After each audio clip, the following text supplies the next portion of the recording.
पहली बार मुझे ऐसा लगा था कि भारत में कोई ऐसा बाबा है जो हिंदुओं के लिए है और मोह माया से मुक्त होकर बात करते हैं। एक संत है, एक रियल साधु है। लेकिन जब मैं प्रेमानंद महाराज जी का उनकी ऐसी बातों को सुनी, हमें ये भावना करनी है कि आसाराम मेरे राम है, मेरे ठाकुर हैं। वो चाहे बाहर खेले चाहे भीतर खेले, वो चाहे माया का खेल खेले चाहे ब्रह्म का खेल खेले, मेरे लिए वो भगवान है। दुनिया की दृष्टि एक अलग है।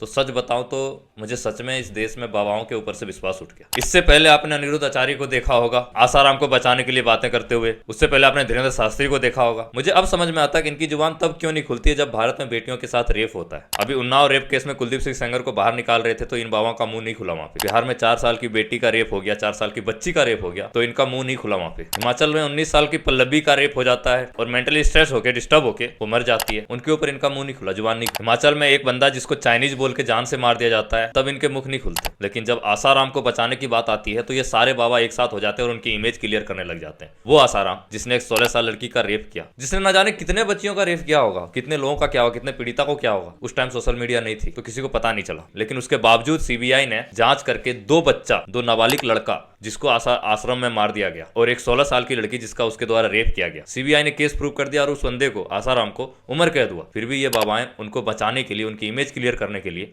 ऐसी बात करते हैं। मेरे को प्रेमानंद महाराज जी से ये उम्मीद नहीं थी कि वो महाराज जी ऐसे करेंगे। बट अब ये समझ में आता है कि ये सब मोहमाया है। कोई मोहमाया से बाहर नहीं निकल सकता, क्योंकि मानो या मत मानो सब इंसान ही है और एक इंसान कभी भी मोहमाया से बाहर नहीं निकल सकता। ये सब बस क्योंकि अगर ऐसा बयान नहीं आता तो कल तक मैं भी इनका बहुत बड़ा भक्त था। बाकी आपका क्या राय है इनके बारे में कमेंट करके जरूर बताओ।